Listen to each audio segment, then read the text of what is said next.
제가 SPG를 언급한 이유는 다른 로봇 업체들보다 로봇에서 차지하는 비중이 30%까지 되는 감속기를 생산을 하고 있기 때문에 차라리 저렇게 부품 업체로서 강소기업으로 기술 개발에 한우 누모를 파는 게 오히려 좀 낫지 않을까.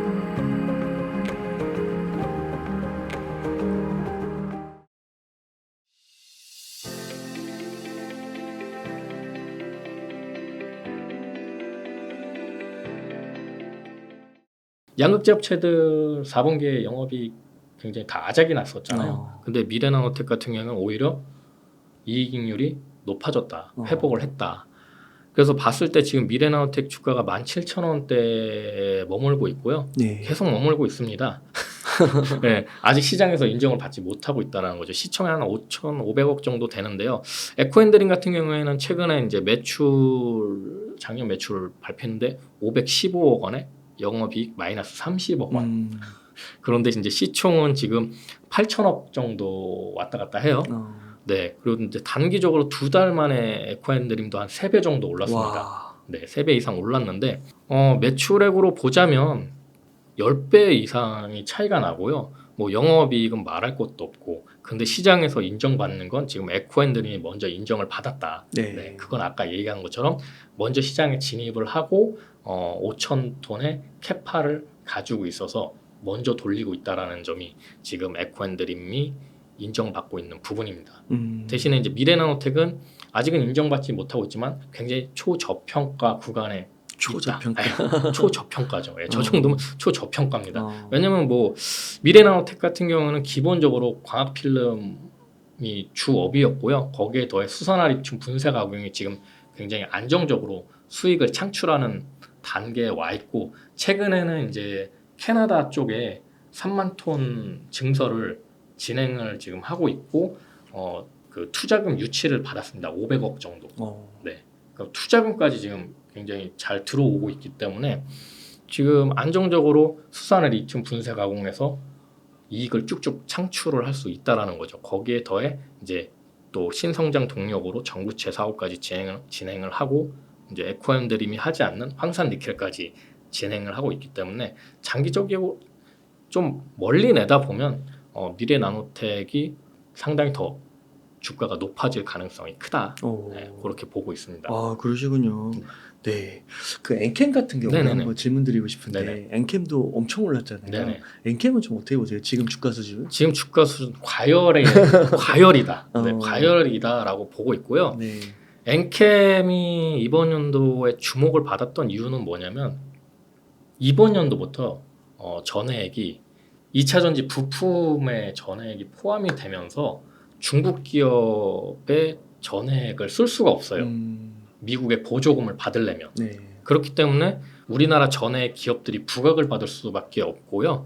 그 중에 이제 엔캠이 미국의 증설을 굉장히 많이 하고 있다라는 점이 부각이 됐다라는 거죠. 네. 네네. 그래서 지금 엔캠이 상당히 많이 과열이 돼 있고요. 이 과열이 된 이유는 뭐냐면 이제 또 포모 현상이라고 보고 있습니다. 시장에서는. 그러니까 내가 에코 프로도 놓치고 에코 프로 머티도 놓치고 그러면 마지막 지금 막 뜨고 있는 거 뭐냐? 그게 바로 엔캠이라는 거죠. 네. 근데 이제 엔캠이 좀 이 전액 시장이 조금 독특해요. 그러니까 기술력이 굉장히 뭐 높다라고 볼 수는 없는데, 이 배터리 업체랑 굉장히 상호 보완적인 부분이 있어야 되고요. 그 다음에 유효 기간이 6개월밖에 안 되기 때문에 또 그 근처에 공장을 증설을 해야 됩니다. 네. 그렇기 때문에 이제 좀 한번 주문을 받으면 굉장히 신뢰를 가지고 계속 진행이 된다라는 거죠. 그러니까 진입 장벽이 좀 높다라는 거예요. 네. 그러니까 기술적인 진입 장벽이 아니고 그 한번 선택이 됐으면 이 업체랑 계속 꾸준히 갈 수 있다. 네, 그런 부분이 있고요. 엔캠이 이제 처음에 시작했을 때는 엔캠의 대표이사가 이제 오정강 대표이사인데, 그분이 이제 사실 삼성 SDI 출신이고요. 옛날에 구 제일모직 거기에서 이제 전액을 개발하는 연구원 출신입니다. 이분이 이제 나와서 이분의 기술력에 첨보라는 기업이 또 있어요. 첨보의 자금력으로 이제 엔캠을 설립을 했고요. 그 사이에서 조금 캐파를 늘릴 수 있었던 게 LG화학에서 전액 생산 장비를 도입을 해가지고 네. 2만 톤을 이제 확 끌어올리게 됩니다. 생산 캐파를. 거기서 이제 성장을 하기 시작해서 LG에너지 솔루션이나 뭐 큰 기업들의 지금 CATL 이런 쪽에도 중국 업체도 지금 전액을 공급을 하고 있고요. 지금 전액 업체 중에서는 상당히 공격적으로 증설에 나서고 있기 때문에 지금 주가에서도 그런 부분을 높게 평가하는 게 아닐까 그런 생각이 듭니다. 그러면 엔캠 좀 갖고 계신 분들은 네네. 일부 좀 매도해서 네. 뭐 미래나노텍이나 네네. 뭐 아니면 전해액 쪽으로 좀 네네. 눈을 돌리는 건 어떻게 생각하세요? 지금 전액 시장은 이제 엔캠 말고도 솔브레인 홀딩스. 홀딩스라든지 뭐 여러 기업들이 또 있잖아요. 그런 기업들도 이제 같이 올라가고 있는 상황이고요. 제가 전액보다는 전구체를 더 지금 주목을 해야 된다라고 생각을 하는 게 뭐냐면 네. 전구체는 일단 모자라요. 네. 쇼티지. 네, 쇼티지라는 얘기죠. 근데 전액은 쇼티지는 아니에요. 네. 얼마든지 중국 업체에 지금 많이 있고요. 이제 중국 업체 걸 못 쓰다 보니까 이제 차선책으로 이제 한국 기업들이 굉장히 수혜를 받고 있다라는 거죠. 그러니까 그 전구체는 중국을 합쳐도 쇼티지군요. 네, 그렇죠. 와. 네. 그래서 중국 업체들 같은 경우에는 지금 새만금에 우리나라 기업들하고 이제 합작사를 많이 설립을 해서 중국 기업 자체적으로 그냥 들어오는 기업들도 있어요. 네. 100% 그냥 중국 기업으로만. 어. 근데 그런 기업들이 왜 그런 전략으로 나오는지에 대해서는 생각을 해봐야 된다는 거죠. 중국에서 만약에 생산된다라는 건 이제 해외 진출이 안 된다라는 뜻이고 네. 그럼 우회 전략으로 한국에서 생산을 해야겠다라고 네. 지금 나서고 있는 거고요.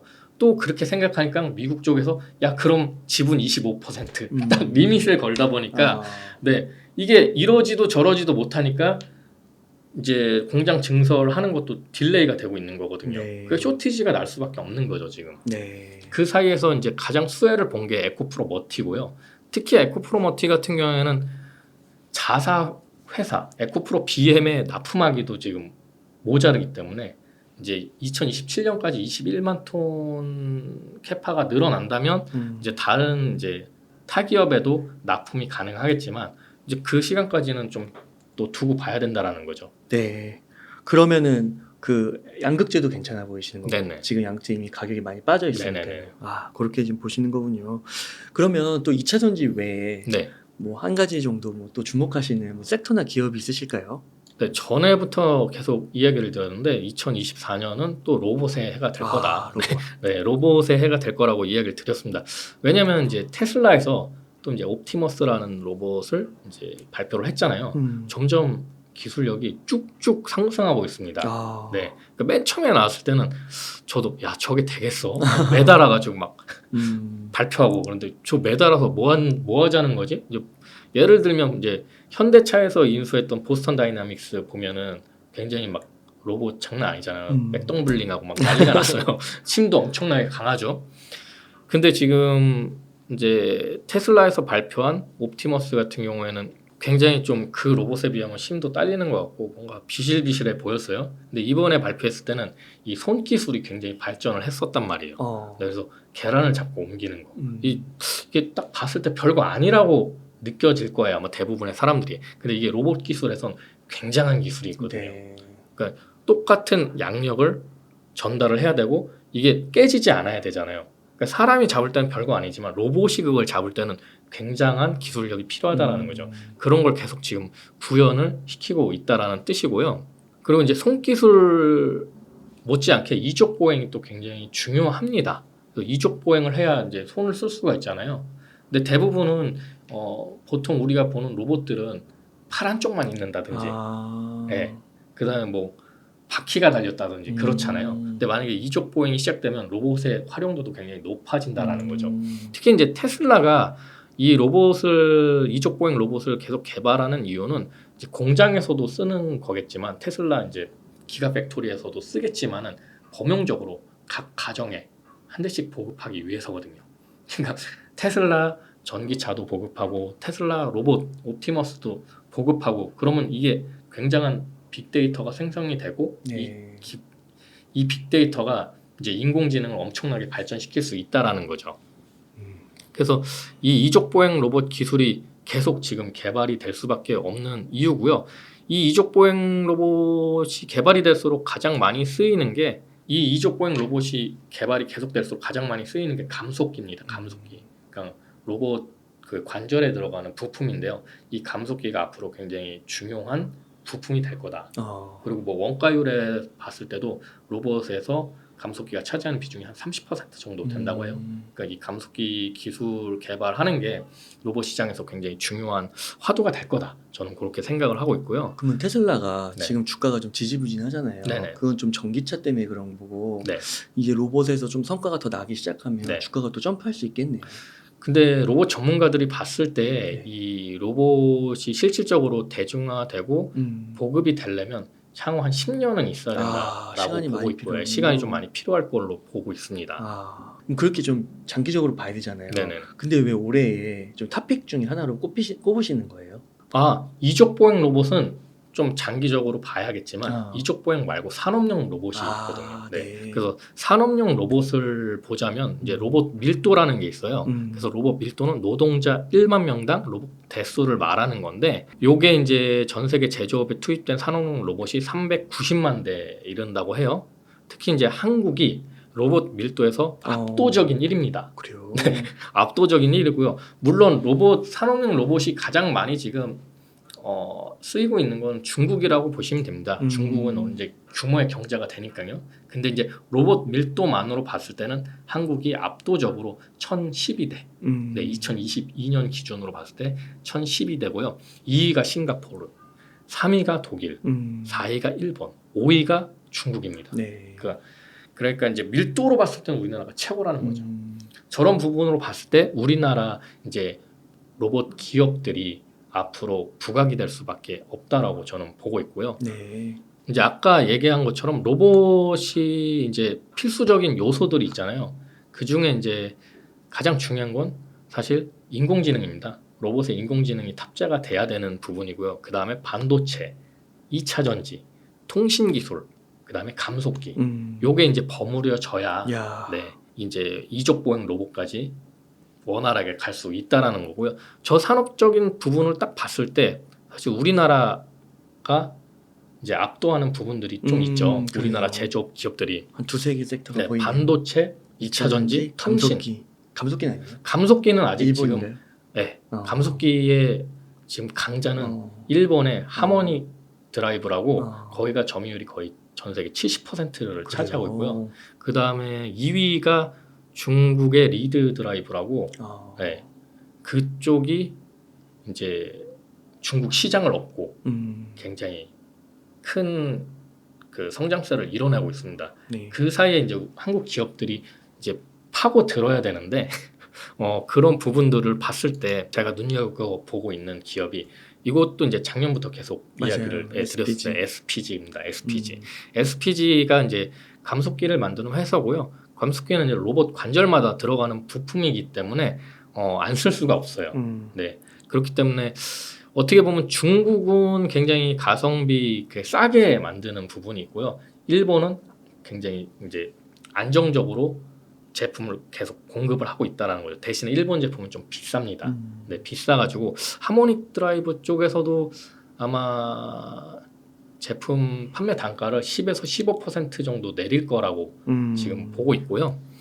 웬만한 회사들은 거의 하모닉 드라이브를 쓰고 있고 SPG 같은 경우 한국 기업이잖아요. 그렇기 때문에 이제 한국 기업들이 이제 지금 쓰고 있습니다. 특히 이제 SPG 같은 경우 레인보우 로보틱스에도 감속기를 지금 납품하고 있고요. 네, 그렇기 때문에 SPG 같은 기업들은 이제 일본의 그런 기술 수준을 따라가면서 중국 거보다는 가격을 중국만치 따라갈 수는 없지만 이제 중간 정도의 가격을 맞춘다면은 선택지가 될 수 있다라는 거죠. 네, 그래서 일본 업체와 경쟁을 해야 되는 시기가 지금 다가와 있다. 저는 그렇게 보고 있고요.